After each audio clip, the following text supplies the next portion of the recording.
Welcome to the In Season podcast, rated R for language. None of us are doctors or neurologists. The things you're about to hear are opinions of people living with epilepsy or seizures. These are firsthand experiences. Epilepsy can cause speech problems, and the medications are hard to pronounce. So please bear with me. Epilepsy can cause bad memory, so some stories will be repeated. I'm Pookie. Get ready. We got somebody new.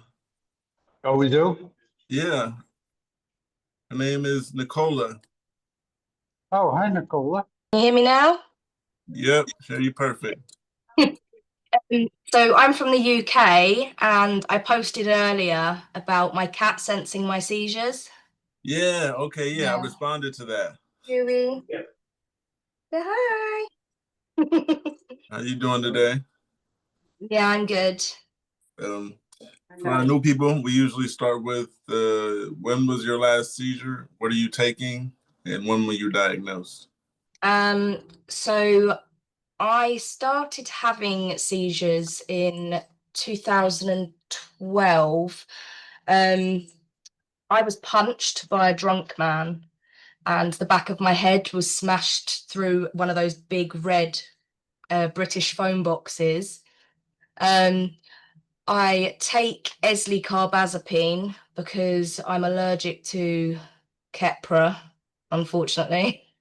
And they've tried so many different ones and they haven't worked. My last seizure was yesterday and I've had 9 over 2 days. Well, you having tonics or you having focals? Both. Okay. I'm sorry to hear that. That's okay. I'm taking 200 milligrams Lamictal twice daily. I was diagnosed in 2006, so I'm not new to this. My last seizure was 2 weeks ago. Yeah, I think it was 2 weeks ago. The Sunday before the last one. Yeah. Take B12. Huh? Take B12. Oh yeah. I'm just going to get my son out of my room. Hang on. Okay. Because it's 8 p.m. here, I don't know how long I'll be able to stay on for because I get very tired as well. Yeah, I understand. It's the pills. Well, I take quetiapine as well because I have bipolar. Yeah. So that makes me very, very sleepy. Oh, okay. Yeah, the Lamictal, it makes me tired. But for that, I started taking B12. These right here. Nature's Made by B12. They're good ones. Since the day I had taken them, I haven't had a focal. And yeah, I got much more energy. I'm not sleeping all day, every day. I think someone told me that the medication it depletes our B12, so taking that will give you much more energy, I'm hearing. I never have any energy. I've got 3 children under the age of 11, so. Oh yeah, I know how that goes. Yeah, my youngest is 3.5 and he's got autism and he just does not stop. He's just off the walls all the time. How can I best support my epileptic partner? Hi there. My fiance has epilepsy, and since he was a kid, he was seizure free for a long stretch of time, about 8 years. However, last year he had several seizures. From my observations, they were due to stress. Fired twice, relationship stuff, miscarriage, premature birth, and not eating enough and drinking too much caffeine. He doesn't like to talk much about his seizures at all, but I know he hates them. I want to help him, but I don't know how. How would you help your partner support you? Any support and advice for me is appreciated. Thank you. Try, and some people don't let you try, but try as much as you can. Yeah, don't stress yourself out because some people are not stressing themselves out and they're having the seizures. I find that when my husband is stressed as well, that it stresses me out that I can't help him, that he's stressed because of my seizures, that I end up having them. Because I know that he's stressed, but like when I have a big cluster of them, I know he's stressed because of me. And then I get stressed because he's stressed. And then it's just like a big circle. So yeah, what you said, like just try and calm yourself and it could be a big help to him.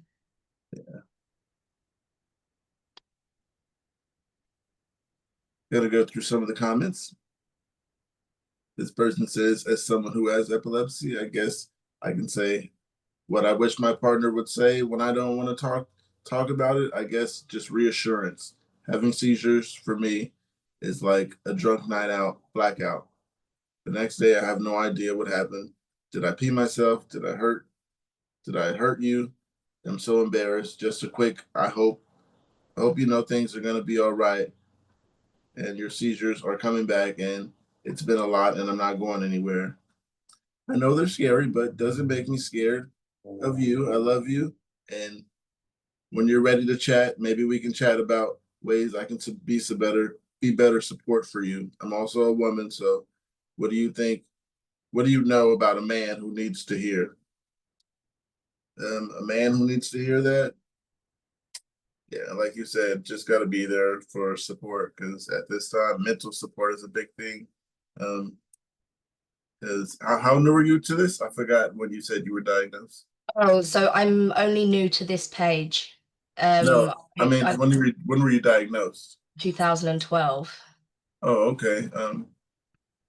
Yeah, so you've been through this. Very long time. How was the beginning? The beginning was difficult. Very, Okay. very difficult.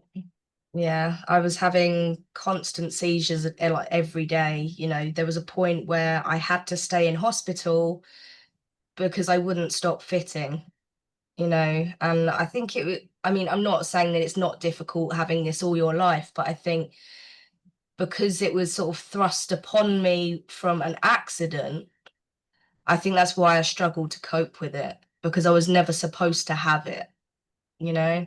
Yeah. And then someone else caused me to have it, and that was I spent a lot of time blaming other people. Okay. Yeah, I got mine because as a kid, I was run over by a car.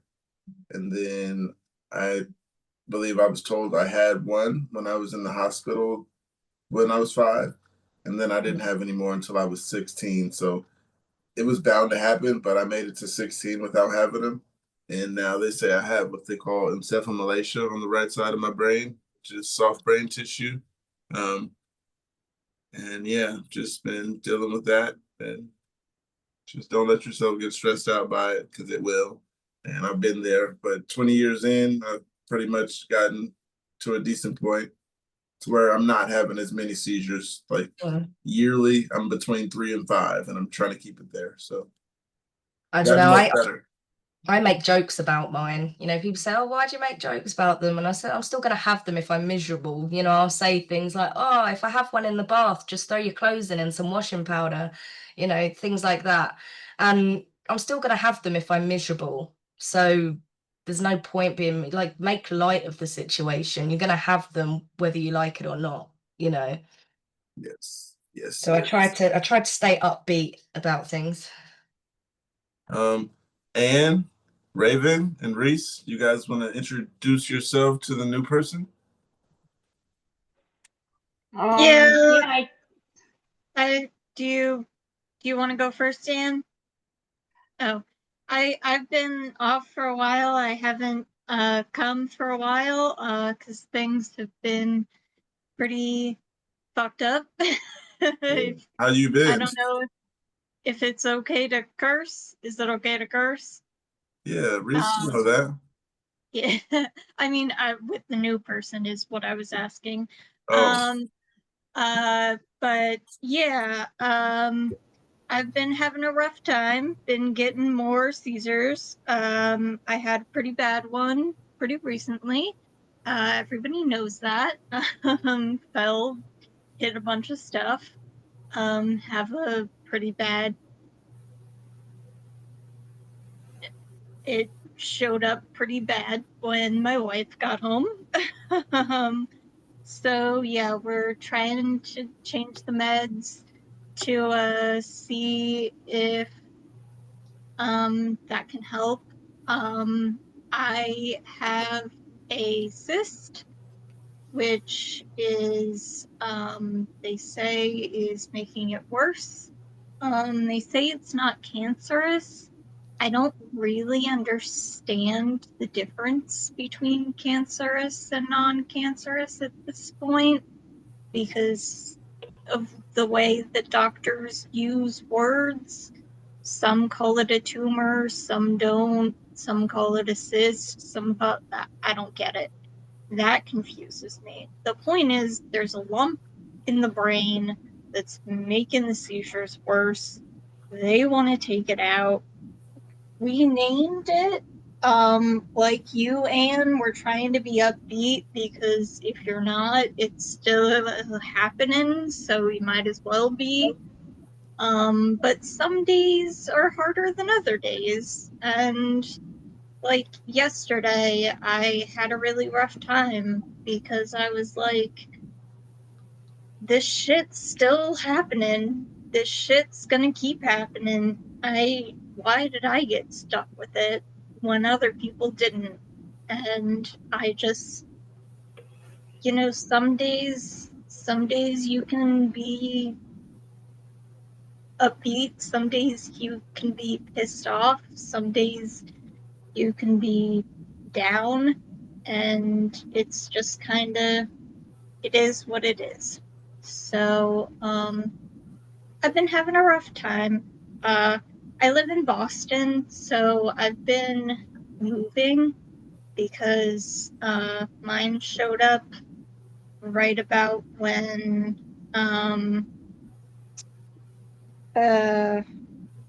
forgetting what it's called because memory is a problem that I'm having. We know. No, not epilepsy. The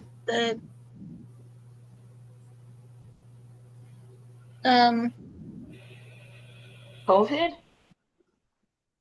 COVID, yes. My epilepsy started up right about when COVID did. So I was in a building that had a ton of stairs, and Boston is old as hell and has a bunch of buildings with stairs that don't have elevators. They're just, hey, take the stairs. So we were kind of screwed. So I was literally stuck in my room for a while, which was great. So yeah, we're moving. So my seizures are ticking up while we're moving. So everything is a mess right now, is pretty much what it is. So I've been talking for too long, but that is why I have been away for a long time. And nice to meet you, Anne. I am Reese, and I talk a lot frequently, not just now, but now and talking a lot more. So there we are. There's no problem with that, Reese. You can talk whenever you want for as long as you want. And now it's time to follow up with my question so I can finish up on that research. Did they tell you anything about the type of tumor you have? I heard non-cancerous, but apparently there's a bunch of different types of benign cysts that are known to plague the brain. And it depends a lot on the location. Closer to the brainstem or the pineal gland or...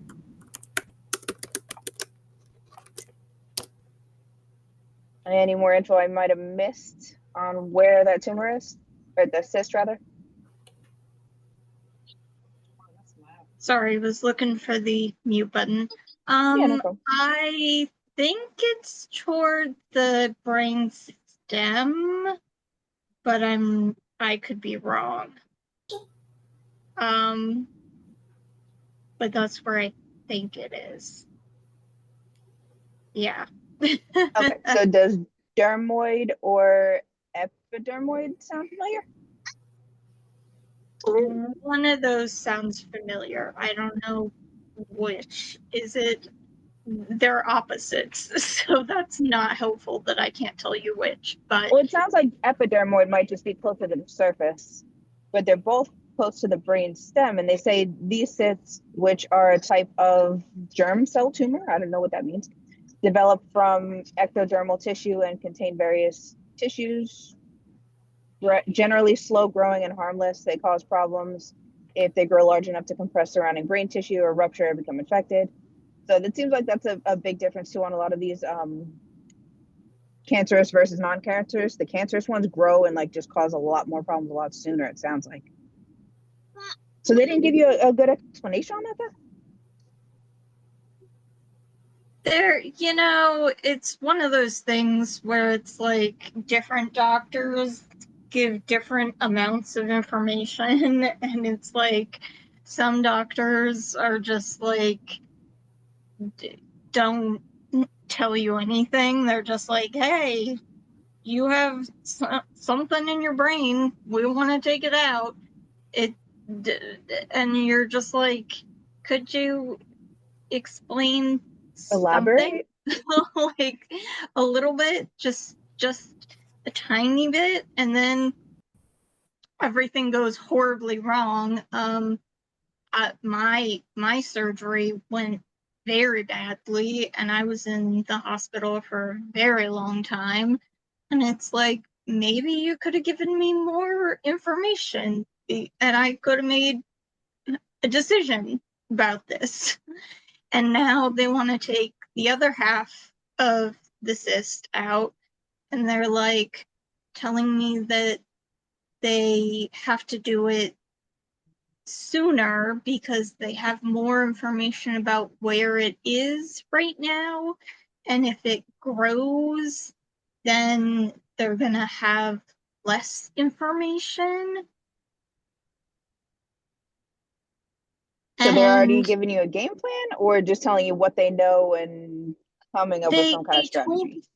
They told me originally that I could choose when to take it out whenever I wanted, and that I had infinite amounts of time because it was slow growing, like you said.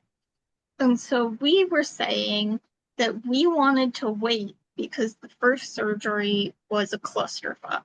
So we wanted time to heal emotionally in addition to physically.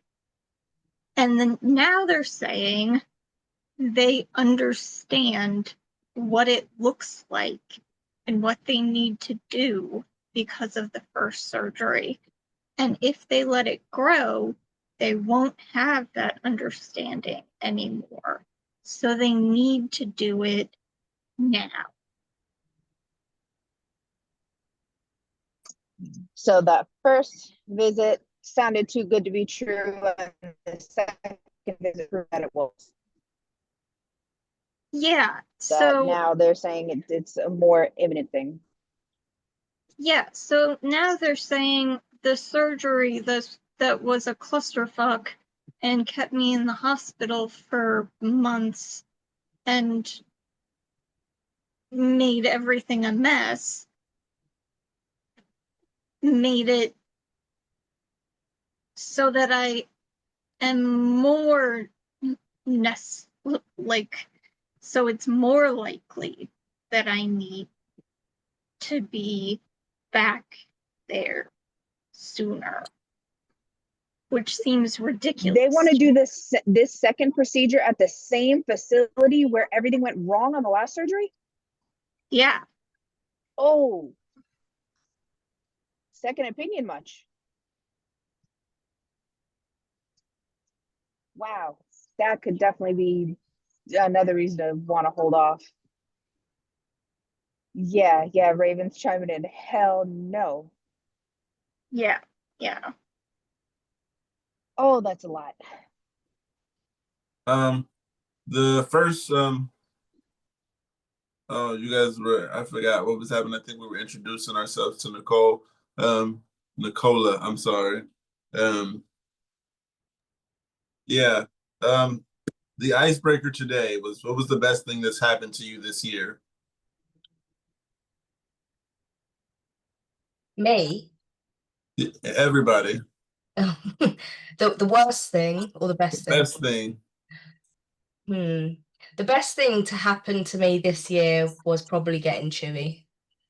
He's just had his first birthday, and we got him when he was 5 months old, and he instantly knew how to deal with my seizures, and he is definitely the best thing. Obviously, my kids and everything, you know, they do stuff every day, and I love them very much, but Chewy, epilepsy-wise, is the best thing to happen to me this year. The best thing that happened to me this year was starting this, and it's really done a lot for my mental health, and it's actually changed my environment vibe, I would say. Feel a little better in my own skin. Next, anybody? I was gonna say that, Pookie. The best thing was this. Now you stole that from us. Um, I'm gonna say the best thing. All right, I'll turn my video on and then I'll tell you why I'm hiding. Um, the best thing that happened to me this year was definitely the change that I made in my doctor and the change that I made for my self advocacy. And I was almost there. I almost gave up until you guys, till I found family and fought a little bit harder for myself and for everyone else. But I, I, that was the best thing. The best thing that happened to me was that advocacy in this group. But for today, I'm in an awkward position because I have to keep my foot above my head because I had a toenail removed again for the fourth time. And I am in so much pain. I'm trying to be nice, cranky AF. Um, but I'm here. I took a little cranky out on somebody in our Reddit group, so I do owe an apology. But I'm like, wait, who's coming in here telling us we can't do this? Oh, wait, this guy's looking out for us. Okay. But yeah, so I'm a little cranky and I just went through just a word if anybody is using benzos and you have to have any kind of surgery where they're going to give you narcos or any narcotics, you're going to have a pre-authorization from your insurance because of the benzodiazepines. And you have to have the counseling from the pharmacist, which to me was as simple as I'm only using the Valium and I'm just not going to take that tonight. Okay, that's it. We're good, you know. But I had to pay for it because my insurance wanted a pre-authorization, and we know how long that can take. My doctor wanted me to take it within 2 hours before the anesthesia wore off. So just a few screaming, some tears. I'm okay. I'm okay. I'm gonna pack a bowl. I'm okay. But I'm laying down, and this is weird. So I'm here chilling. And Reese, it is so good to see you back. I am so sorry that you're going through that, but I kind of have an idea. We just call her the mother-in-law. She's my son-in-law's mom. She had a benign glioma, a cavernous glioma that basically was in between her temporal and mesial lobe in her brain, where there's literally a cavern, and she didn't even know it was there. So she had absolutely no symptoms, had it removed, and they basically told her the same thing. Had she waited any longer, it would have caused pressure, probably caused some seizures. And the other thing with those, like the cyst, glioma, tumor, it's basically all the same thing. A tumor it can be benign or cancerous, it's just an abnormal growth. And it may, in your situation, I'm thinking it may be something where it had to get to a certain point where they could see the parameter of that entire cyst. to know whether or not they need to get in, plus to see how the growth may have accelerated since you had part of it removed. But this time around, yeah, I would consider a second opinion, unless you feel safe with them. But it may not be the doctor's fault at all. It could have just been, the just the dynamics of that cyst at that time. And hopefully it will just go away this time and everything will go smoothly and you won't have to worry about it again.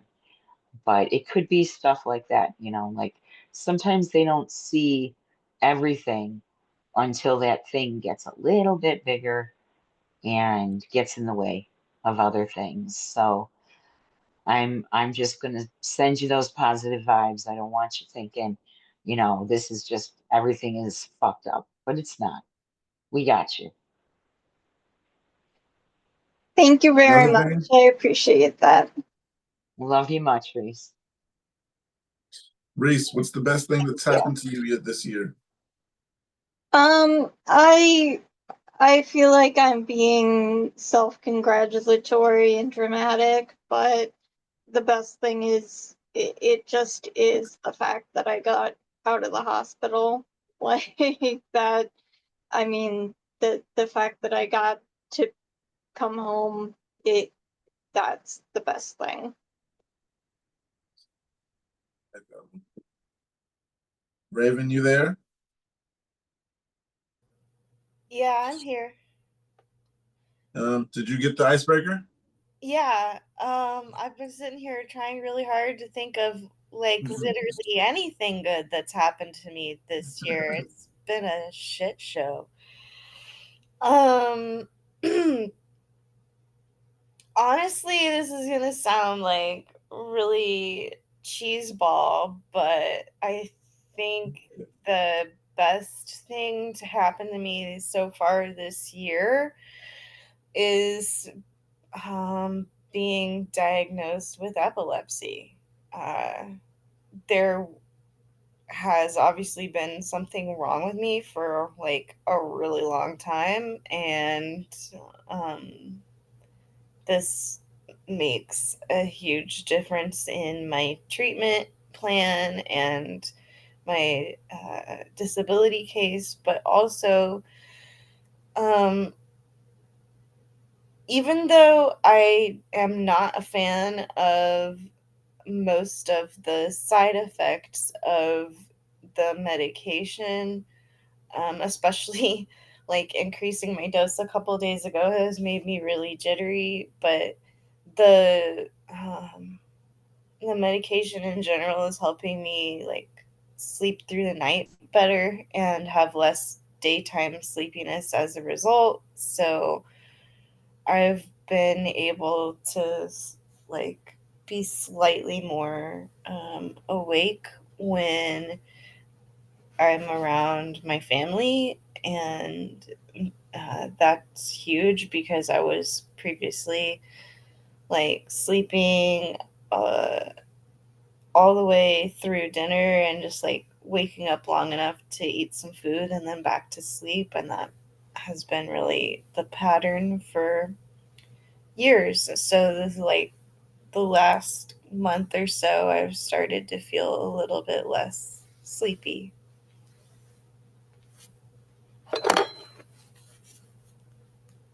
And I'm just gonna tack on that um, I also found this group, and that's been awesome because it sucks to be stuck at home all the time by yourself, and you guys are really fantastic people.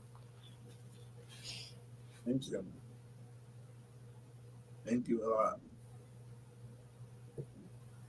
Oh, I'm sorry. Sorry, you guys, that I'm falling behind. 4 good things. Somebody said 4 good things I do to stay seizure free. Hey, everyone. I have been seizure free for 9 months now, and I think it would be helpful to share some tips that I use that I use to do drastically prevent seizures. This is just what I do, and I understand everyone with epilepsy will have different strategies. I just want to share to give others hope or ideas. Anyway, there are 4 things that I do to stay seizure free. 1, take anticonvulsant medication as prescribed and at the same time every single day.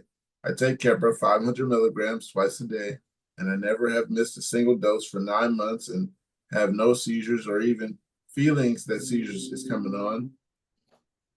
It's very important that you never miss a dose on your medication.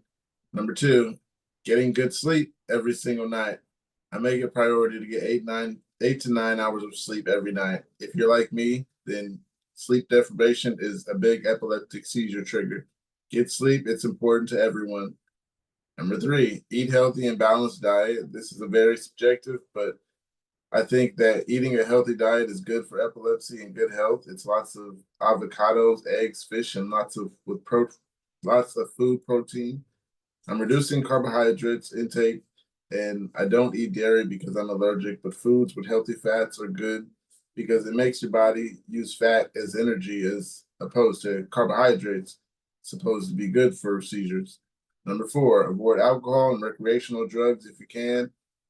I was a huge drug addict in my early 20s, and I was severely addicted to cocaine. Street stimulants are horrible for epilepsy, in my opinion. I think that all drugs that are not prescribed to you should be avoided if you can, or if you want to have a better chance of not seizing. This person has high hopes.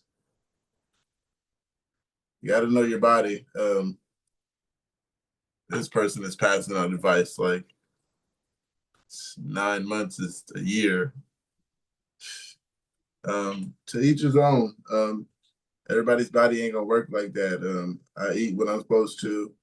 Actually, I don't because I don't remember, but that doesn't bother me.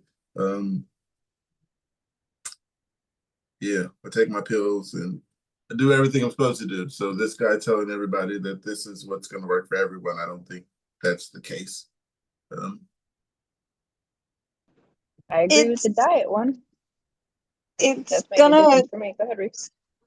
it's gonna sound bad to say first that my first thought is I find it frustrating, but I just feel like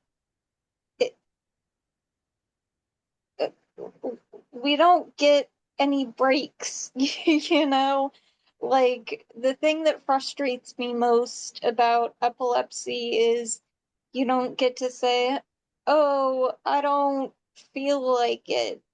Like, I don't feel like having breakfast today. I don't feel like doing that. I'd rather not, or I would rather. Like, you don't get to stay up till midnight or however late is too late for you.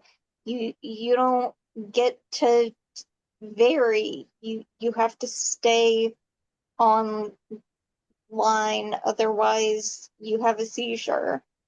And it just drives me nuts. Like, if I want to go to a concert, is that gonna be too late for me? That sucks. I just, uh,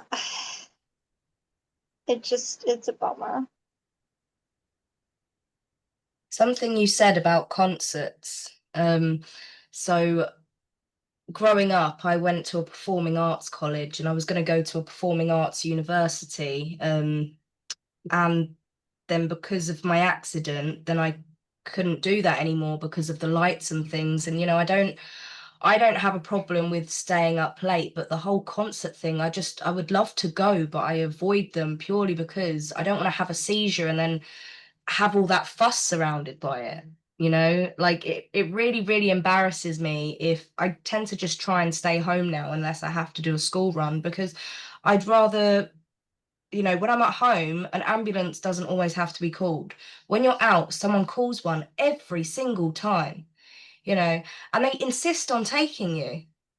I'd rather just be at home and not have the fuss of people watching me all the time, or like you said, Reese, go into a concert and having a seizure while I'm out, and then everyone just staring at me all the time.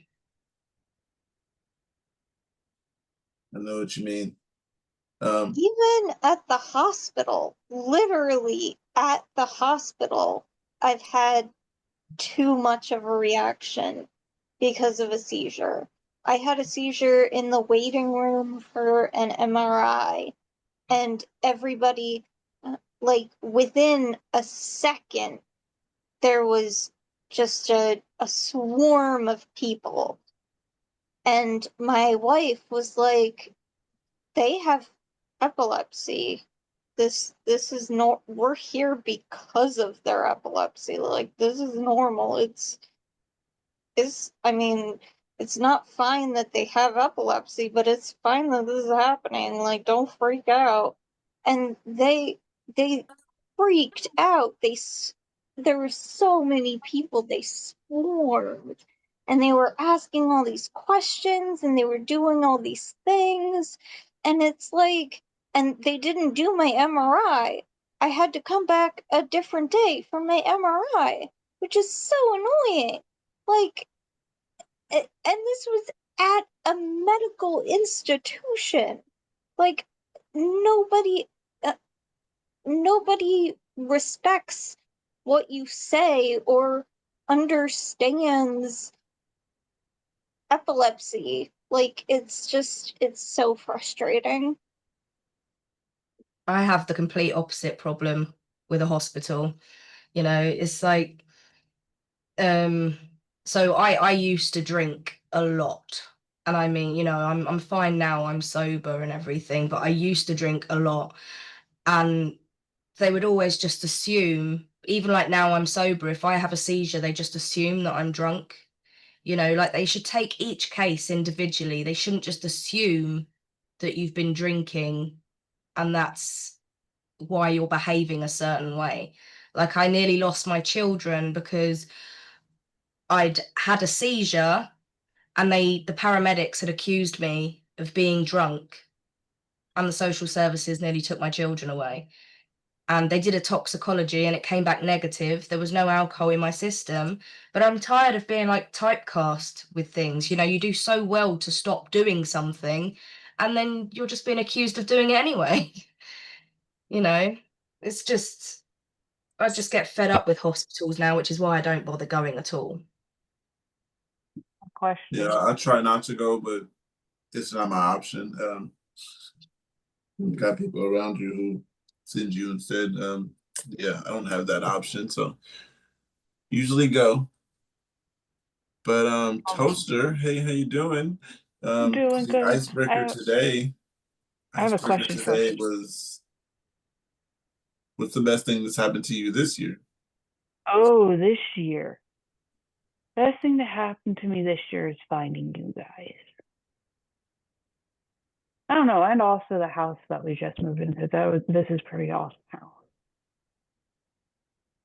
Yeah, that was a good one. I like that answer. Oh, but my question, is your name pronounced Nicola? Yes. Oh my God, my middle son's name. Oh, I love my Nicola. Only he has a K.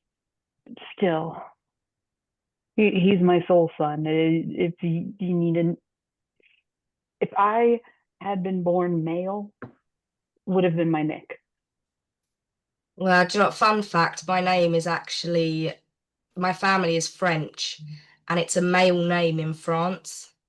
Yeah. So every time I go, they're always like, People you keep know, calling thinking me I'm Nicola. transgender or something like that. They think I'm transgender because of my name.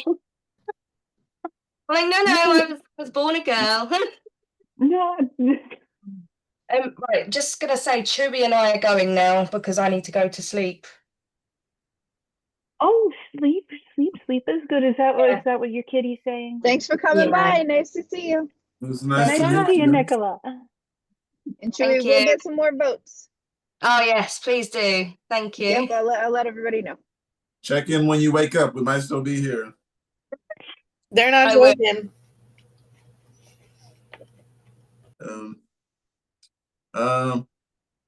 Oh, just Courtney? before I forget, there was the cat is the one that she put in a post on Universe this morning. Yeah. So everybody can go back and check that one. And there's a link on how to vote for the cat to win an award because it, cat's been really helpful and cute, of course. Okay. Courtney, the Other icebreaker big today. news, if we're talking about pets and the crap I've been dealing with, my therapist, because we believe, we being my wife and I, that everyone should have therapists, thought that I should have a pet to keep me company when I'm at home because I work from home and I'm home alone all damn day. And we decided that I am too. A dog would be too much right now, and she's allergic to cats. So we were struggling with the whole pet thing. But we are now the proud owners of a hedgehog, and she is amazing, and we're very excited. So that's just some news from us. She's with her at work today, but that's news that I wanted to share. Hedgehog moms. Yay. Okay, You're Court. going to post pictures, right? Say that again. You're going to post pictures, right? Hopefully. Oh, until you guys tell me not to. We're waiting. But Court, the icebreaker today is for you. I mean, for everybody, but you're the newest one here. It is, what's the best thing that's happened to you this year?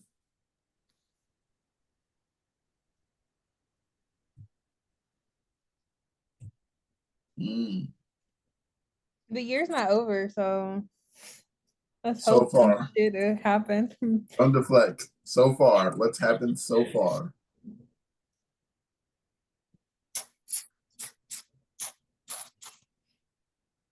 Oh, I renovated my house. Nice. I wish I could renovate my house. That sounds nice. That's a good one. Yes. My room is in natural habitat. That's the color. And then the other side of my room is my office. And that is cool. It's blue. And I got one of that little floral thing from one of my online friends. I have a lot of online friends, by the way. And yeah, before I got on disability, this was my remote office. Just my desk and my bookshelf. So yeah, home renovations. I have my bedside and I have my office side because my office is also the guest room. So I guess that's will be it. Oh yeah. Well, you just got here and somebody just told us everything that's supposed to work. Things we have to do to keep our seizures gone that they say would work. I just found out some news about my seizures, y'all. Talk about it. I have, what is it called again? IH, idiopathic intracranial hypertension, where my brain is smushed by water in my head. Sounds fun. And it's causing my complex partial seizures because it's on the right temporal side. So I have too much water on the right side of my head and it's pushing on my optic nerve. And if I didn't catch it sooner, I could have went blind. So my doctor said a few lifestyle changes could change it. So we shall see. But yeah, I hope there will be progress. I don't want to get my hopes high. I'm struggling to remember the word over here, but I've got something in my brain to drain the water. So there's that. I Can we don't be remember friends? what. I said, can we be friends? I need Yeah, draining. exactly. I don't remember what it's You have a called. stint or a shunt? A shunt. Yeah, it's a shunt. Yeah, and it's just it sticks out a little bit, which is, cool, and by cool I mean annoying. And it's good stuff. I can never get a new hairdresser because I don't want to explain it to a hairdresser. Yeah, I have a mild case of where my cerebral fluid drains, doesn't drain as fast. I was in the hospital for 4 days last week, and that's how I found out about this. So, they don't think I need something like that. I think what is saving me is that I drink a lot of diuretics naturally already. Like I love green tea. Like I used to drink 25 ounces of green tea daily 10 years ago. So that really drains stuff out. And I think I actually had this before epilepsy. Like, so it might have a control on my complex partial seizures, but we'll see. We shall see. And yes, Sardine Girl is here. I had sardine for breakfast. I would never be ashamed of my sardines. You guys back off. Ever. With my avocados on toast. Court, your sardine addiction has caused so many smiles for me. There is I'm sorry, I'm a shameless parrot head. There is a Jimmy Buffett song called The Peanut Butter Conspiracy, but it's about Jimmy when he was young going to the mini mart and stealing sardines and peanut butter and beer because they had spent all of their money on weed. See? Life balances But out like, when she loved the tiny fish of the sea. it's what they actually are pretty good. Oh, you like sardines? Yeah. You just never you Not were on- supposed to be on my side a long time ago. Oh, you're fake. Bye. Not everybody won't. Never mind. Y'all are haters. Each his Sardines are own. great. Okay, I'm going to have to buy sardines and prove it to you. Cause listen, I had cans that was $2 each, and I said, hell yeah, and I stocked up last night, and I Canned tuna for $2 a can. tuna has mercury. My fish is too small to eat other fish, so I don't have to worry about mercury. Y'all know I'm about to be fun facts again. Yeah. They're big enough that you can eat them head to tail. Boom. Head to tail. A Does little it have crunch, the head on it? and then juicy. No, Yeah. I don't eat sardines with the heads on it, but it has bones. Oh, you in it don't? No, still. they have little eyes. That's anchovies. Oh, is that How big are they? Are they like They're this, or are big. they like this? My dad puts them on sandwiches, so maybe I've been eating the wrong thing and thinking they're sardines. They might be anchovies. I don't know. Sardines are like, I don't know. Hilarious. Because I've never seen a head on sardines, but then again, I don't really see them in the store if they are. I just eat like the ones with the bone in. I used to be scared to see. I had to evolve into. Well, they're descaled. Huh? They're descaled. Yeah, they're descaled. You can't really eat scales unless you fry it. Yeah. You can eat scales on fish unless y'all fry it. I just descale all fish though.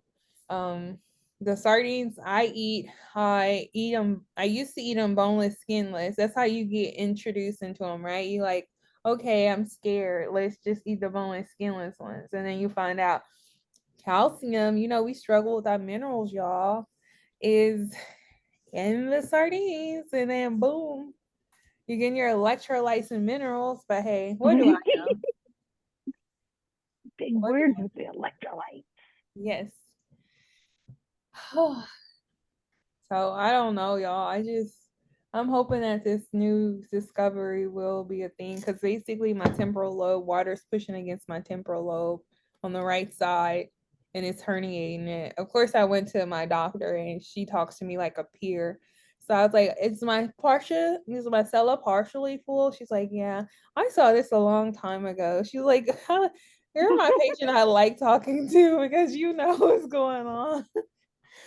I love doctors who'll talk to you on your level, whatever level that might be. I just so happen to, y'all already know I changed my mind, but I don't know. We'll see. If I get off disability, I might go into research, medical research. Oh, I actually have some good news on the disability front.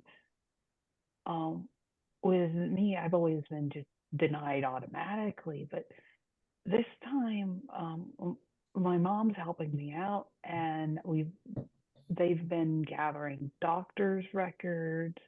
They've been they sent out something from this huge like caretaker survey. And we got a message yesterday saying that they want me to do a memory assessment. And they already scheduled out everything. And then they also sent a notice to my mom, basically saying, hey, she's going to lose this. This is exactly what we sent her. So I thought that part was funny. Where are you from? And like, how many times have you been denied? Well, I was denied, I think, 2 times out in Nevada. So that was a different state. And about, I think, 2 times out here. So I just didn't. I'm in North Carolina. I was like, where's here? Yeah, here's North Carolina. Okay. Carolina is home. Okay. Because I signed up for a disability insurance with my job. And so I got really lucky with that because I'm like in shock. They said I just have to apply for disability with federal, of course, and then they'll give me the difference of what's from my check from my previous employment. So yeah, I just with it's like the you have to work at least 10 years thing. Mm-hmm. I think that's what it is, and it's accumulative. So just, but you have to then figure out, okay, exactly when did I work from there, and then do I have those 10 years? Mm-hmm. Yeah, I just got really lucky because I got nervous if something happened. I signed up for it in open enrollment with my employment, and supposedly I'll be covered until I can work again or until 2057. Oh, so your neurologist would have to sign off on saying you can work again, or who would make that determination? They will just ask for reviews on what kind of treatments I'm receiving and stuff like that. So I have 2 different neurologists I see, and they been sending the information in. So I guess it seemed legitimized and they approved it. And because the thing is, I was on short-term disability with that same insurance company. So it just rolled over. And that's what I'm saying. I'm in shock. Like I didn't even realize like what this really meant until it happened. Like I'm still in shock. Everything got approved 2 weeks ago. Hey, that is awesome. So if anybody's listening, if you have long-term disability at your employment, sign up for it. I'll be impressed if it's really serious, but if it's like a good 6 months and things are smooth, it's still new. But just to see, sign up for it. I'll be right back. My food's here. Okay. Yeah, she was talking about get it with your employment. I don't have employment, unfortunately, so I can't follow that. But let's see what I got here. It says confused with partner seizures. Clarification, he's 38, has appointments lined up with a second neurologist and same family doctor. I see this as an epilepsy account, and I'm just asking for general knowledge and stories or help. He has tonic-clonic seizures, and they have always been during his sleep. He's had 7 in the past 5 months. Twice he has had them in 2 different ERs. Still sleeping though. After the first 2 at the ER, doctor put him on Keppra. He has an EEG on it, and neurologist said he didn't have epilepsy. He comes off the meds. From what I've read, he had another seizure. He starts the meds again to go off slower this time. Again, docs recommend. Coming off the meds, everything went fine until 6 weeks later. He has another 2 seizures in one day and another following morning. Starts meds again. Same thing, another EEG, and same doctor clears him. No epilepsy. Comes off meds again and immediately shows symptoms during his sleep. And the day later has another medication related to causing more seizures. Still underlying reasons for the seizure, but are these always going to be this amount of time on the EEG? Are his seizures going to forever be nocturnal? He didn't fall asleep for the short amount of time on the EEG. Could that have really determined it? Both his doctors basically say he's all right, and I know he's not. More information: he often does excessive swallowing and licking of his lips when he is showing signs. He doesn't break out in sweats and then chills very quickly after. I've said coming off of Keppra the way he is breaking it up into small pieces so he can't break them any longer isn't beneficial because he doesn't know how much he's taking, but he's coming off of it. But he's coming off, does it matter? I'm mostly extra concerned right now as I leave for a month to another country and he can't seem to stop seizing during his sleep very randomly. Thanks for the advice. Actually, all of you guys have epilepsy. I mean, all of you guys ladies have epilepsy, so you're not the ones confused about your partner's seizures.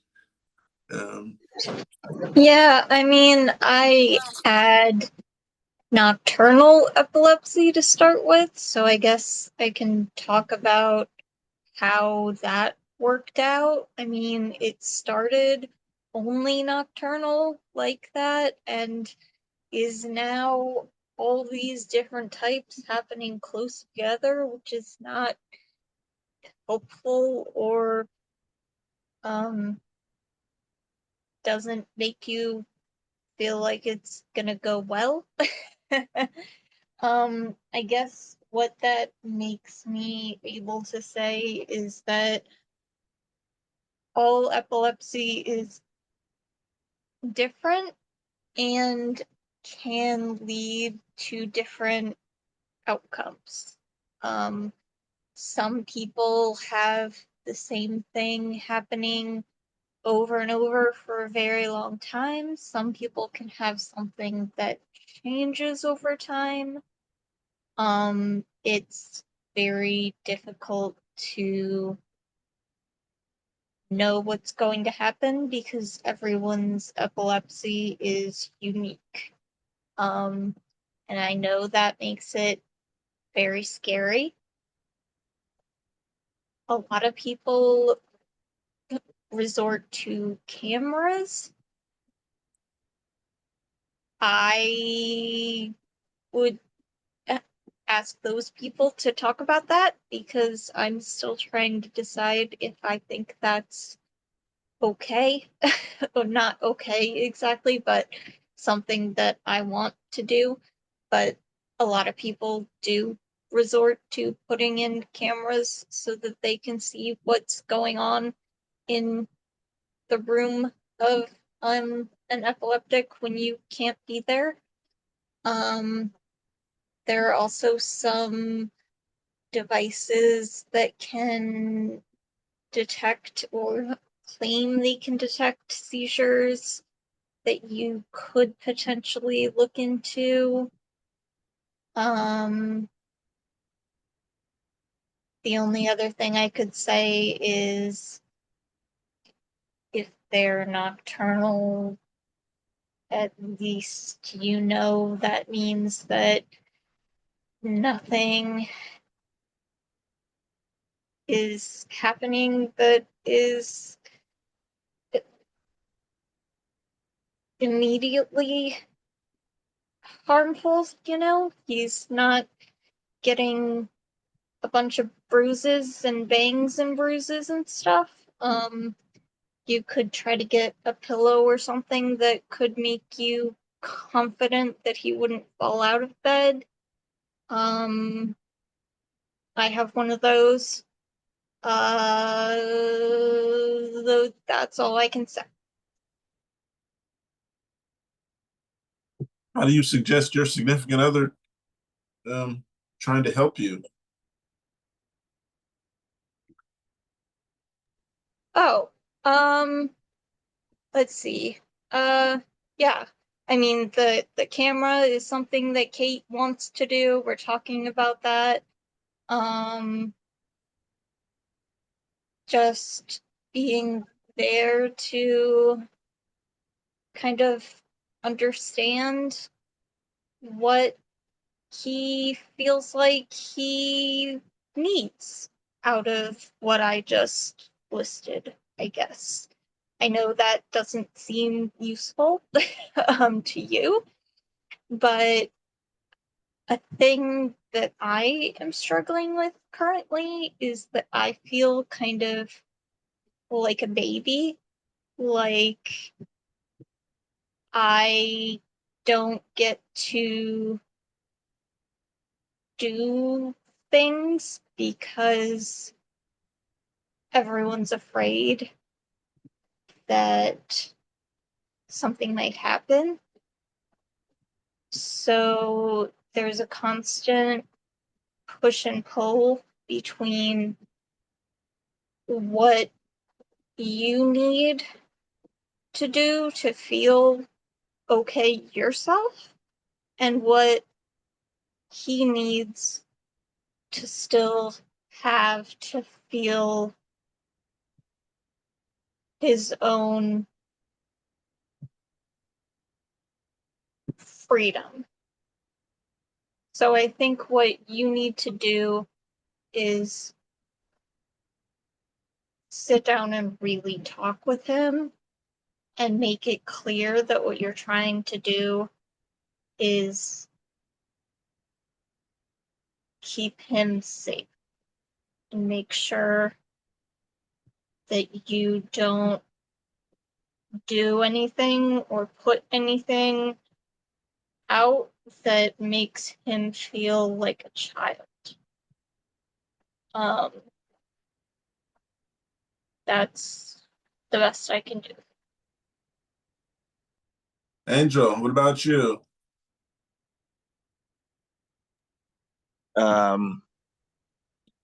Is this the icebreaker question? Oh no, the icebreaker was what was the best thing to happen to you this year. There we go. The best thing that happened to me is meeting all you guys in the epilepsy universe. Oh, nice. You know, just joining the Reddit and joining the podcast and meeting everybody for the first time. And it was like magic, you know. And it was something that I guess there was a void in my heart or was longing for to meet other people with epilepsy.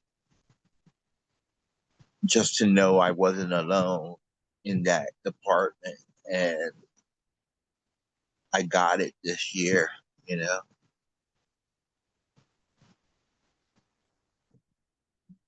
Jesus. Great, Kate. Yeah, the best thing that happened to me this year. Yeah, it's been this getting to know you guys, starting this. Yeah, people see this and it's helping people who don't even have epilepsy. My Uber driver from a while ago, she still texts me and tells me she likes certain episodes, and it's taught her how to deal with her great nephew, I believe she said. So yeah, this podcast, it helps people other than us, and then it helps people who do have epilepsy learn things that they did not know that possibly going on with them that they didn't know. Even if they didn't join to figure it out, they seen it and they understand, oh, this is real. Like I didn't know the insomnia came with these medications until I actually got to read it. And yeah, then paid attention to a lot of extra stuff that I didn't actually pay attention to before. Now I'm taking care of my health and I'm not having as many seizures so far. Well, I've had my average so far, so doing pretty good. Um, I got someone said they need advice. It says, help, please. I have these terrible headaches, especially after waking up from sleep, which is really severe. That feels like a squeezing band all over my head, especially near the ears, back of the head, spreading to the jaws, and near my neck. I usually get such headache with seizures, but I haven't had one, and I have a complex partial ones. Is there any remedy I can try from the usual ones that could be any help or advice? Is really appreciated. Thank you. Okay. So sorry. That sounds like the diagnosis I was talking about. What you can send it to me. If they're born female, they're even more at risk because it might be a hormone link to it. Excuse me. I only have focal impaired awareness seizures now for the most part. I've been diagnosed with epilepsy for 2 years now, and I've only had 6 tonic-clonics. So, I want to probably message them if you can link me to real quick, Pookie. If it's too much work, don't worry about it. But it literally feels like a rubber band is on my head, and I get tension headaches on one side of my eye. I was getting pain, and it's because my optic nerve is getting pressed by the water in my head, the cerebral spinal fluid. It's the weirdest thing. It's called idiopathic intracranial hypertension. So like hypertension, and like I literally only have one part of my brain that has it really where the hypertension is. And of course, for the focal impaired awareness seizures, it's one location, a focal point of where you're having seizures. So yeah, that's something I think I'm gonna post about in the channels. I'm sorry, in the subreddit. And also, that other one that I don't like talking about, that's losers. Anyway, I'm just kidding. But I'm gonna cross post and see. Hopefully the person who sees this, who wrote that sees this, and you just gave some decent advice. Anybody else, any advice on those migraines? Migraine help? Yeah, migraines are a big thing. They need to, they gotta take something for them, unfortunately. Most of the time I smoke and that helps me. Well, not most of the time, all the time. That's usually what helps me. Eat and then smoke and chill for the rest of the day. Stay out of people's face, so I don't have to worry about stress by nobody. Yeah, that's what helps mine afterwards. The postictal. Got one. It says, without drugs or alcohol, how do you just turn off for a bit? Turn off is in quotes. It says, not directly an epilepsy question, but thought folks here would relate. Gave up liquor 2 years ago, and now I'm trying to give up weed. Sometimes I just want to lay on the couch and opt out of life for a little bit. With my epilepsy meds, just a puff of weed would let me do that almost instantly. But how do you guys deal?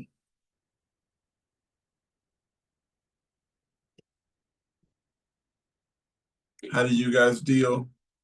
I deal,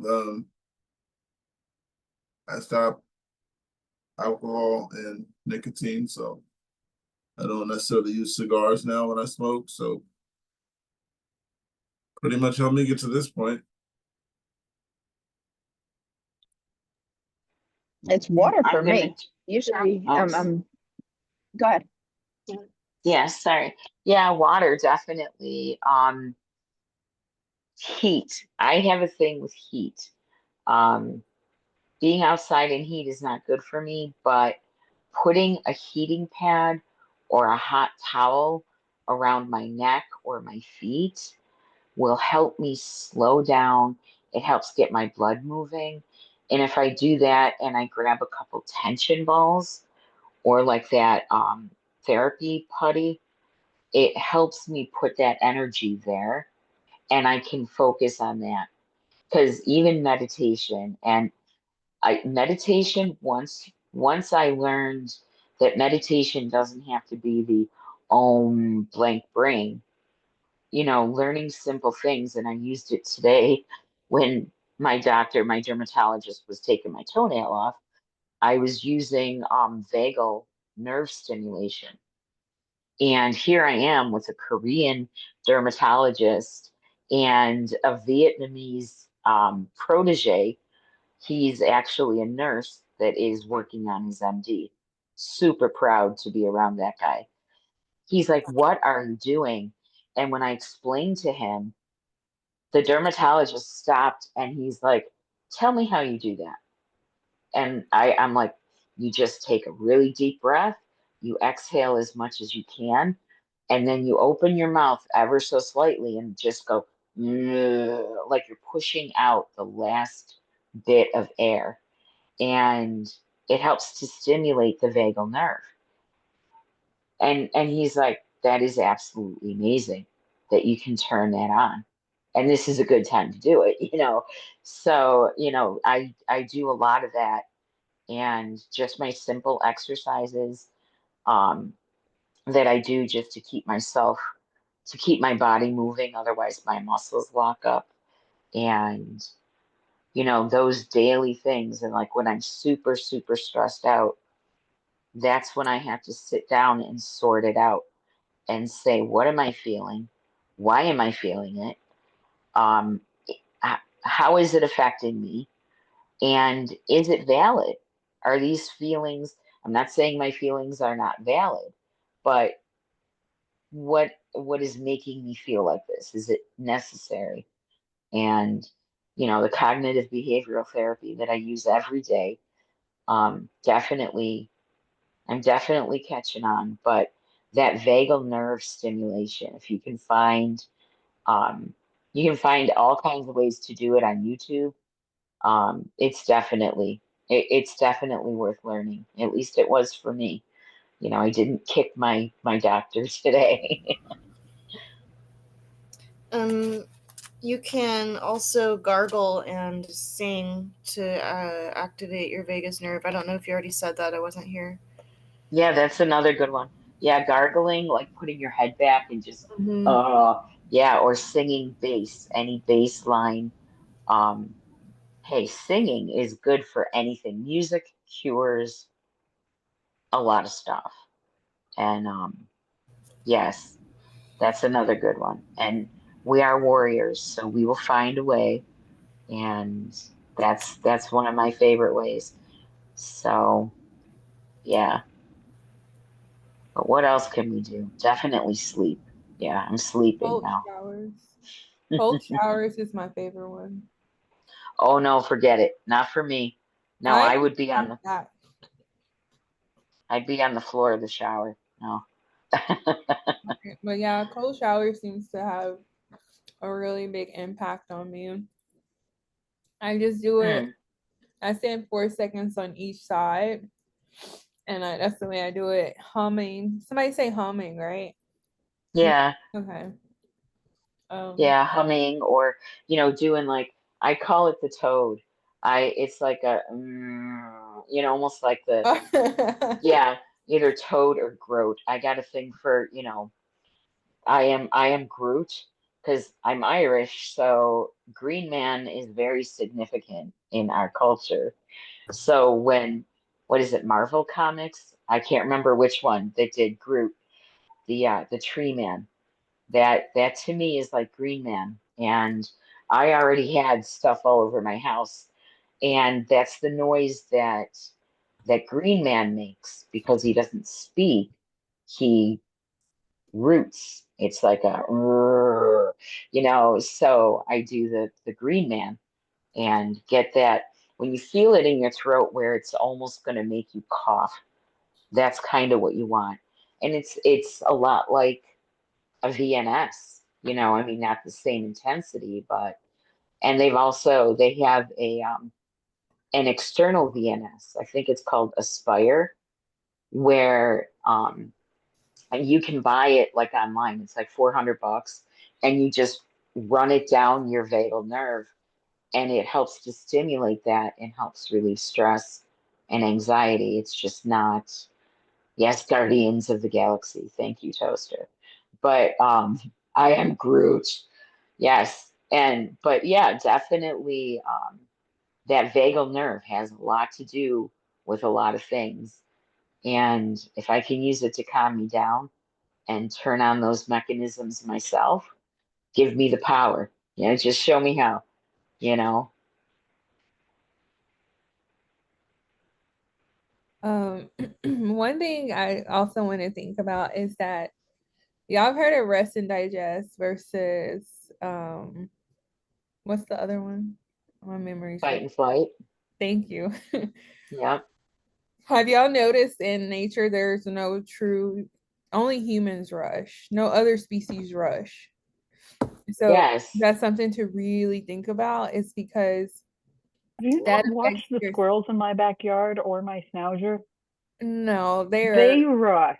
no, they are speeding or they're being fast. There's no human nature where you're rushing and anxious to get to the next spot.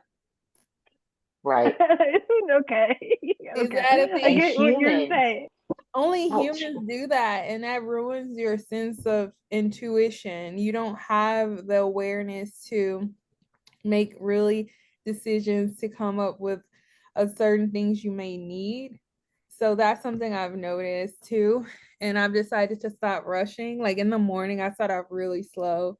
And that's something I yeah. tell y'all to consider, because it made a huge difference when I like, it's so night and day. I'm used to rushing. Like that's like all I know. And it was the strangest thing when I tried to intentionally reset that for the morning. And I was like, what have I been doing my whole life? I all I Yeah. know is get into I have complete things to complete it to get to the next thing. I'm always doing a task on top of another task. I task stack.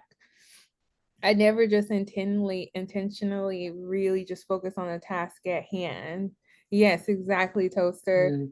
So when I realized that, now I wake up, I do a yoga stretch in the bed, because who wants to get out of bed?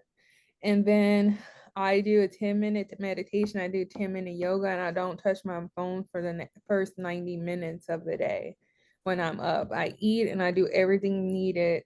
And then I wake up. And yesterday I was like, what is wrong with me? I was like going slow. And it's probably not slow, it's just normal speed. But it's slow to me. And I was like, this is insane. Like I was walking pacing, y'all. I feel crazy after that. So my life is different. And I remember last time I was here, I think, Annie, were we talking about the vagus nerve stimulation stuff? Like I said, I think that's one thing too. A lot of humans are really traumatized and we haven't turned off fight or flight. And we need to go ahead and rest and digest. You have to fix your go into your parasympathetic nervous system and how the world works. It's not letting us unless you intentionally doing it. And I think that's a huge thing we should teach children, because constantly rushing kids creates anxiousness. So that's something I'm very, very protective of children. I used to work in childcare. So one thing I just be like, oh, absolutely not. Like, come walk. Like, I'm not doing it for myself, I'm doing it for a kid. So yeah, I think that's something to really reset how we are teaching them in the very beginning of things. But yeah, I just felt like a completely different person pacing. I underestimated meditation. I underestimated yoga. I think that was like the stubbornness in me trying to get things done fast all the time that created that aspect. So yeah.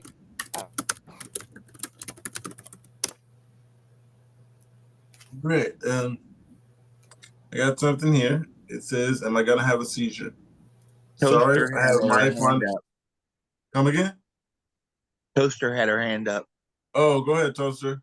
I just kind of wanted to tack on the um, blue light of technology, of like screens, um, does affect sleep, um, particularly in children. My boy is not happy with the new no technology 30 minutes before bed rule, but he's sleeping better. For some reason, I can't catch my kids because when I'm tired and they're not tired, it's And like, I'm already asleep. yeah, it's like I have to go to sleep. So yeah, if I wake up at 6 a.m. and you haven't been asleep yet, I have to do technology checks. I have to literally take away all the technology from the playroom and his room, because if I leave it in the playroom, he will go into the playroom, take it back to his room, because he knows I'm going to be dead asleep. well, no, my I'm not kids, going to be waking up, but my it kids, has to sleep in my room now. yeah, with my kids, there's a PlayStation in the living room, a PS5 when my son's here. So it's like if I take the PlayStation, I can't take the TV, and the TV still has YouTube. So Take the remote. That's what I've had to do, because I'm sorry, he's brilliant. He's a brilliant kid, but he hasn't quite figured out how to work the TV without the remote. okay, the thing about So being take the brilliant, remote. when you have older children, Oh, for them? Oh, there was these no right here, outsmarting them. this is a Yeah, remote. no. Yeah. You have an iPhone, this is a remote right here. So Roku devices? I got Yeah. older children, and they've learned that this is the remote when we can't find the remote. Somebody download the remote. Yes. Well, that was survival for us, or we're going to be woken up at 6:30 in the morning saying, "Mom, where's the remote?" Matthew, just get the remote here. I'll download it for your phone for you. Here. Quiet so I can sleep a little bit longer. But yeah, there's no getting away from it. But I didn't know all that back then. Okay. Sorry. I'm done with my rant. I got something here. Someone's looking for advice. It says, am I going to have a seizure? So I have myoclonic epilepsy, and I am on a daily 1,000 milligrams of Keppra. I have been seizure free for 2 years now, but today, sometime after I woke up, I started feeling weird while sitting, almost like I'm getting a seizure, but it is only inside my head, and I do not have a physical symptom of it. So I went back to sleep because I thought maybe my terrible sleep schedule and lack of sleep caused it. Slept for 30 minutes and woke up having a nightmare. Someone was breaking into my house door, and I was at a helpless spitting from behind the door at him until I woke up, and I was literally making spitting noises still. Now it's night and I want to sleep, but my whole body is twitching in a weird way. When I put my head on the pillow, it feels like my head is vibrating. I am afraid to continue trying to sleep.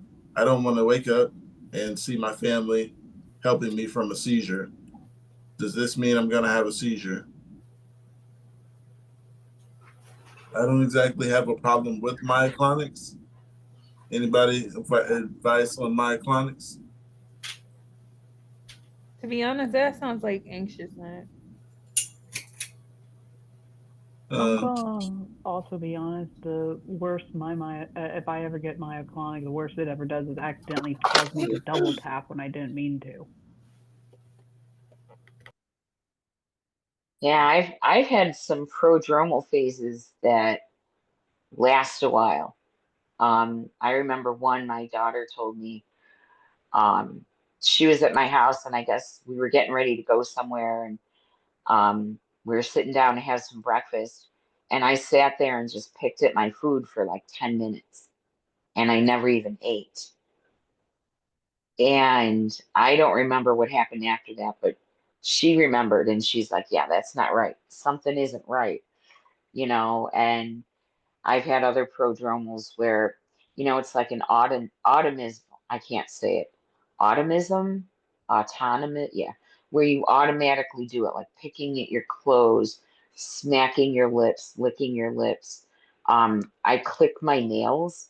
I'll click my nails a lot and it freaks out the dog. But I know it's like, oh, wait, what am I doing? And I have to decide, is that a psychogenic reaction or is there something wrong? And that's sometimes I can tell in my head or, in my body, like if I have like a tremor along with that. Otherwise, I'll just call it a nervous tick. But, am I going to have a seizure? Am I going to have a seizure? Don't we all think about that all the time? And I'm not sure, but is this person newly diagnosed? Hi, Jeff. Hi, Luca. Hey, Annie. It's like new diagnosis. I remember I was afraid just from a caffeine rush. I'd be like, oh my God, I'm gonna have a seizure. And I couldn't get out of that fear for a long time. It's like I needed help with that. But yeah, I mean that smacking lips or making a spitting sound, I'm thinking alpaca, because that's one of my favorite fibers. But we won't talk about the old granny who likes to knit. But yeah, that's one of those things where it's like I dated a guy who had well, he probably still does, has a focal epilepsy, but it was a frontal. I think it was his right frontal, and he would like do this, like we call it zerberts, where he would do like a raspberry, and it was like, and when he started doing it so quickly and so repetitively, it was like, okay, sit down. Where's your medication? Let's just deal with this. No big deal. But it bothered him so much that we ended up breaking up. And here's a weird thing. He ended up marrying my son's girlfriend's aunt. So he's still in my family. The guy couldn't escape. It's like, aha, I told you, see, we care about you and you never get out. So, but yeah, he had that a lot where it was just like a popping, like he would just do raspberries. And one or two, it's like, yeah, okay, yeah, I felt that. But it would be like repetitive. And I'm like, dude, you do that to a rhythm and you could probably join a band, it was just so funny, and he would just, I think it was, I think he had lorazepam and it would take about 10 minutes and he'd be fine, but then he'd be sleeping, you know. Yeah, we all have our words for this challenge in our life, but yeah, that does kind of sound like an autism, but who knows? It could just be from the anxiety alone. I mean, I've put myself in places that don't show up on EEGs, but sure as hell felt like I was having a seizure, and nope, there was a panic attack, you know, but it's nice to find the difference, but not knowing definitely creates its own anxiety. But yeah, yeah.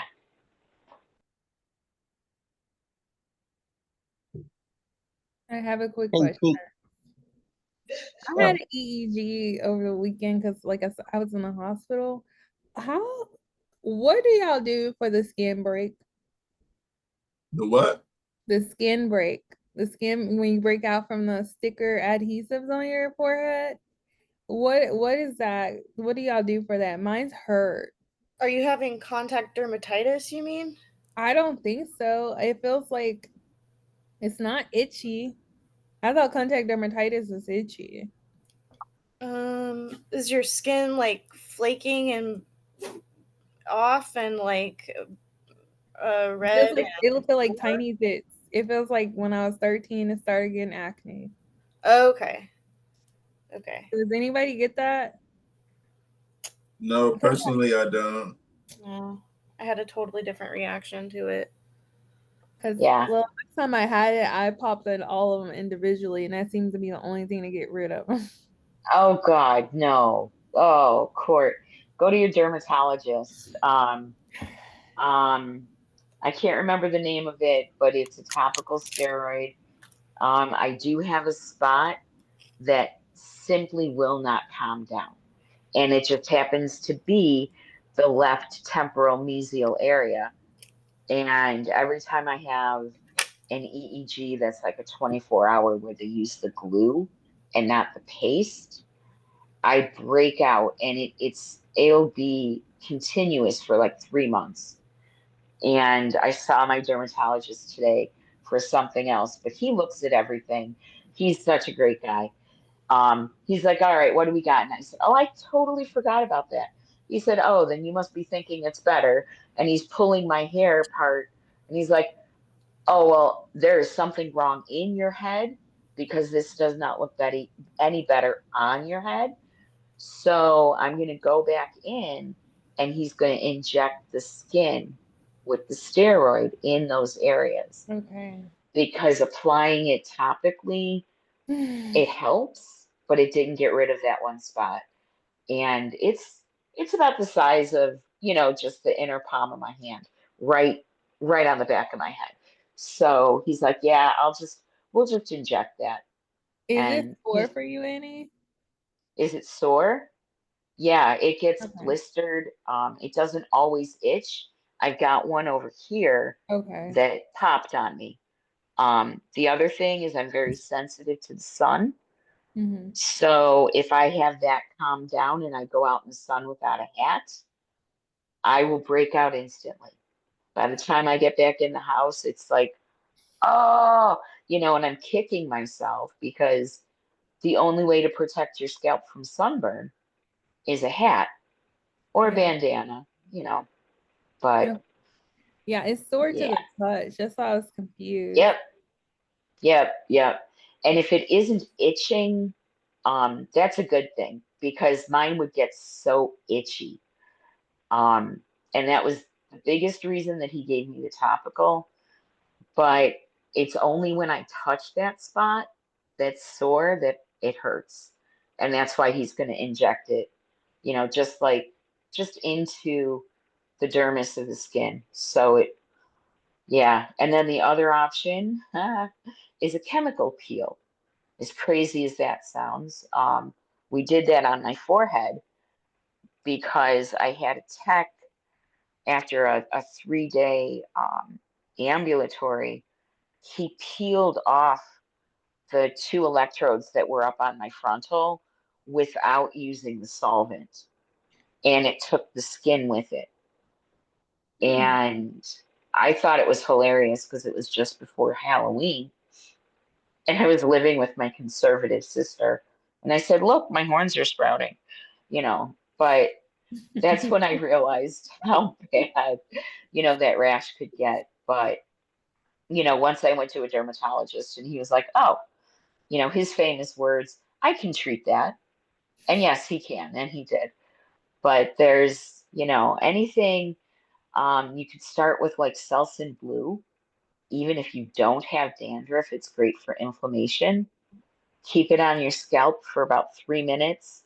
Do the rest of your shower stuff, whatever, shave your legs, do whatever, and then massage it in and rinse it off. And then he had me putting the methalidone. I can't remember what it is, but I would put that on my scalp and then, did that twice a day for the last 3 months. And he's like, no, I'm going to have to poke this. It's just going to, and sometimes I'll get like 1 or 2 blisters. And like you said, they hurt. So I would just apply pressure till they popped. And yep. And yep, you know it. And if I couldn't get it, here's a secret: Q-tips. Grab a couple of Q-tips. Bing. Okay. I even pick my nose with Q-tips. So they come in handy when you got to pop something I love and you Q. don't want to hurt yourself. Yeah. So that's funny you said that about chemical peel is because I have a mask that is glycolic acid and AHH that kind of relieved it a little bit. So it will be in Yep. there for 10 minutes tonight. Thank you. There you go. Yeah. I just had a memory spark. So I used to work at a museum when I was younger, and we had a gross body exhibit that came through once. And I remember one of the facts being 70% of people pick their nose. That's Only 10 hilarious. eat them. What percentage Like, of those eat some? like, yeah, as long as you don't eat them, you're good. Like, we needed to say that at the museum because it was a children's museum. Okay, this is I see we got Brandon and Lufa here. You guys know there's an icebreaker. I got it ready for you. What's the best thing to happen to you this year? It's such a broad question, huh? Oh, Lufa, I didn't get to say this on the last part. Sorry, I'm having a whole thing on the no, give me some. chat. Yeah, give me some time. You're good. We were talking about hair stuff, scalp stuff. I just wanted to say in my crap surgery that I have a bunch of stuff wrong with. I have a bald patch that will not grow back. It's just stuck bald. So I just wanted to share that that's a thing. So I don't know if going to a specialist could help with that, but I just whatever I didn't hear what that conversation was about because I can't multitask well, but I just wanted you to know that whatever you've got going on, it is not as fucked up as a bald spot that is stuck permanently bald. So there you go.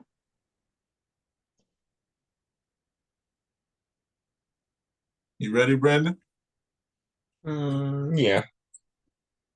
I guess having a handle on my seizures for most of the year, that was kind of the best. And I mean, meeting all of you folks. Yeah, mine was similar to that. Just kind of coming together and meeting people that relate, and then liking that you guys like what's going on. So I like that. And then I learned how to advocate for myself. Meeting Ann, she taught me advocate for yourself, write it down, stuff like that. And my last appointment, I went there with my notepad and I had everything written down. And they talk about this, and this. And he was like, okay, I can get you new neurologist. He had an answer for everything. So that was because Anne showed me how you need to advocate for yourself. She gave me the strength through virtual strength. Go ahead, Toaster.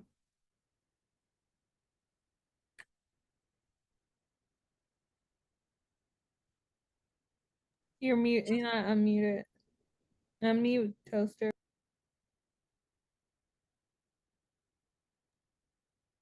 there we go. Did it work? Yes. Um, um, Reese is saying something about pain in their eye.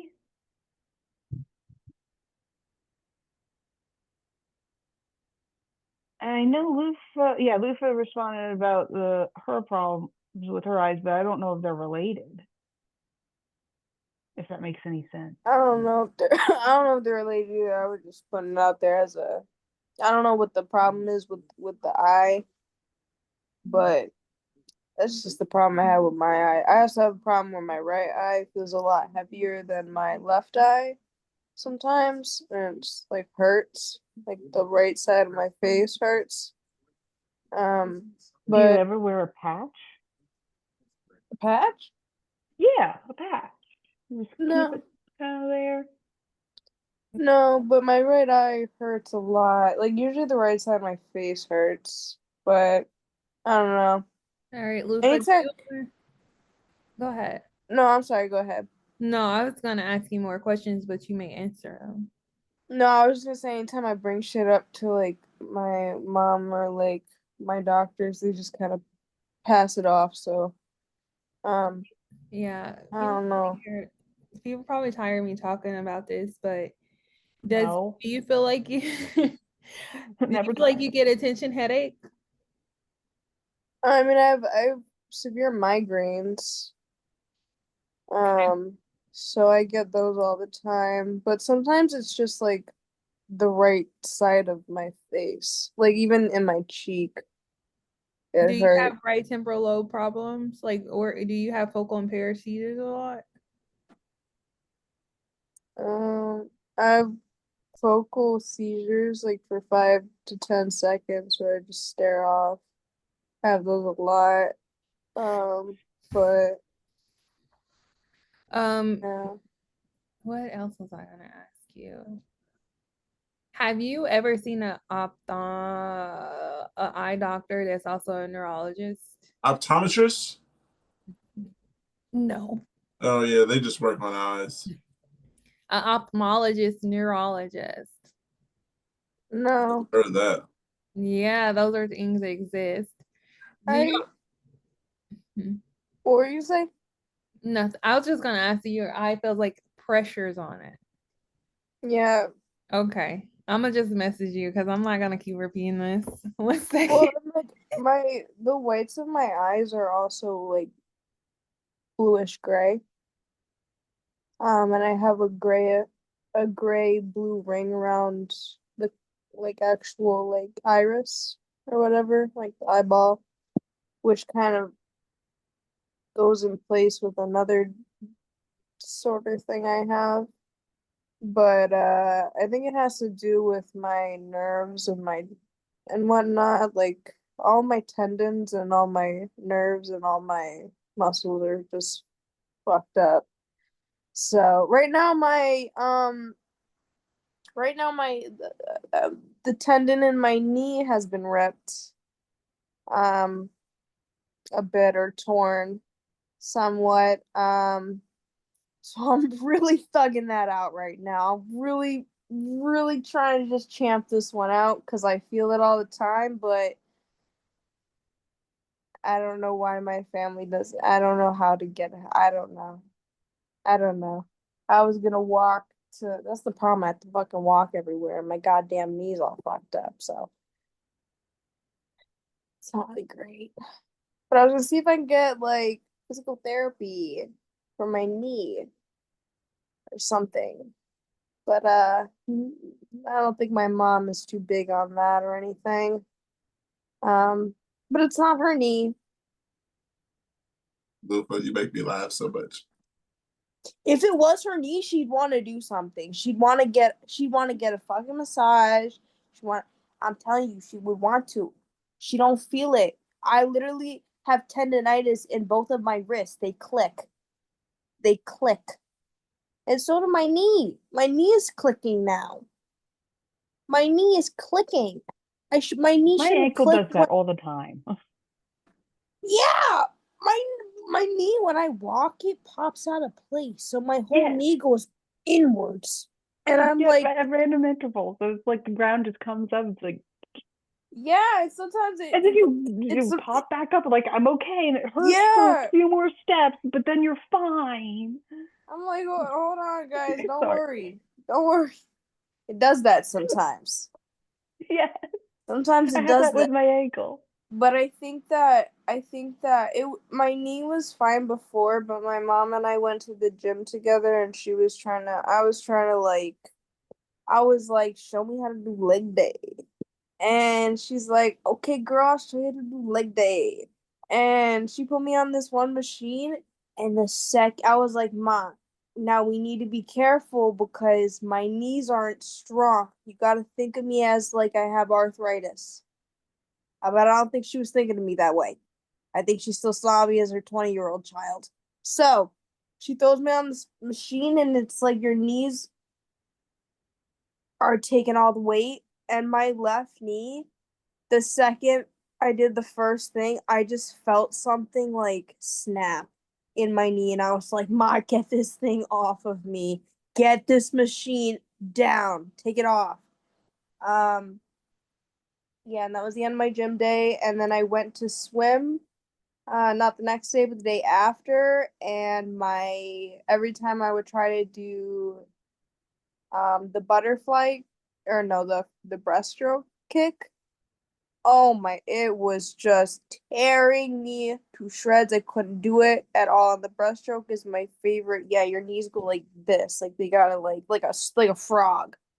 And that's my favorite stroke to do. And I'm so good at it, and I love it. It's such a good workout for my lower body. But I can't do it now because the freaking dry land machine messed up my knee. This is why we do water exercises, not dry land exercises. I'm literally a fish, guys. I'm literally a fish. You're actually a mermaid, not a pirate. Wow. Okay. I'm come from the sea. I come from the sea of swimming. Yeah. I wore I'm an gonna eye look up. patch like a pirate when I first started having these eye problems, and I walked around and I was like, "Arg!" Even though, and it would have been funny if I didn't have glasses and looked like an idiot because I had glasses. But then it started showing up in my second eye, and then I was fucked. So, yeah.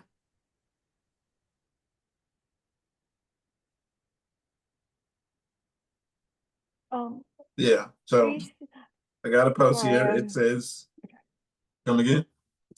sorry. The whole eye thing started because I was reading something from Reese in the comments, and it's like I almost understand it. I'm usually better at understanding by reading than listening most times. It's but this time it's like I think I have to hear Reese to understand what's going on with their eye.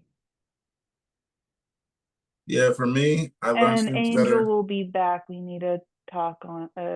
Watch out for him. He's saying he's floppy fishy.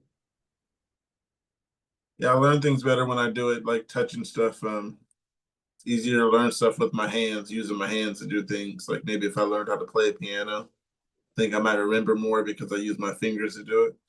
But you never know. Okay. I was typing and I could barely read it, so it's better to explain it this way anyway. I I was having these issues with my vision where suddenly I couldn't see things right, like it was getting blurry, you know? And I was like, what's going on? And if I covered this eye like a pirate, then I could see fine. So I was like, what? And so I figured it had to do with this whole messed up whatever was happening with the side of my face, because the side of my face is fucked right now. So I was just like, okay, we'll just cover this eye and keep going. Like, whatever. I'll be a pirate. Pirates are fun. Like, I had 2 Pirates of the Caribbean posters when I was growing up, and I'm embarrassing and whatever. So we did that. And then it got worse. This eye started getting blurry too, and it started getting to be like, okay, seriously, why is this happening? But what else is there to say? Yeah, so when this eye was covered, it was fine. It's just weird, blurry vision. So we thought that it might have been the eyes trying to get into place or something after the surgery mess up. And so we were like, okay, it's finally done when it stopped. We were like, okay, it's done, like we're good. And now it's happening again and I'm panicking. I don't know. I don't know why it's a thing. So yeah, that's my story.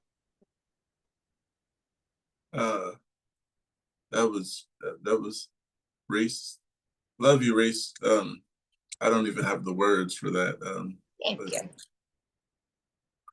I hope you feel better. If it's today, tomorrow, however, I hope you feel better soon. Kevin, the icebreaker today is with something that, oh man. What's How the you best doing? thing that's happened to you this year? Best thing that's happened. I'm going with the Super Bowl. That was fun. Mm. Not much, but yeah, it was fun for the city and anything else? Ugh. This podcast. That's good too. So heartwarming. Yeah, I'll give you credit for that. So, you would not like to be recorded. I'm not saying leave, but you're being recorded. So just letting you know. Yeah, there's people saying they're coming and wouldn't like to be recorded and don't come because they wouldn't like to be recorded. This is for the people who don't know anything about epilepsy, for the people out there who do want to help family of theirs and don't know how because they haven't been around people with epilepsy or heard anything about epilepsy. Yeah, I thought it was a good idea. So as long as you guys think it's a good idea, this is being recorded. I'll say again. Yes. All right. I never knew that. We love you, Pookie. And we're still here. It unfortunately to be said now. So yeah, I mean, everyone here understands that. I just wanted to see how uncomfortable everyone is with being recorded, because for what I'm hearing is people are uncomfortable with being recorded. So I'm just throwing it out there, you guys. Let's make them really uncomfortable and dig in our noses and eat the booger. Oh my gosh. I used to do that when I was a kid. You know, so yeah. I made a post that just lets everybody know what a podcast is so they understand. Stick it on people's backpacks that would bully me. I would stick it on their backpacks because they were assholes. So that's what they got, a booger for every bully. Every bully got a booger. There's those with boogers and there's those with spit. Oh my. You know, Pookie, I just want to say, because I did get kind of rude to that person. I did apologize. I didn't even see the message yet. I'm just being told things. There's so much I gotta go through. So I haven't even seen it yet, but I've heard a lot about what's going on. Please take your medication as prescribed or whatever works for you. We're not doctors.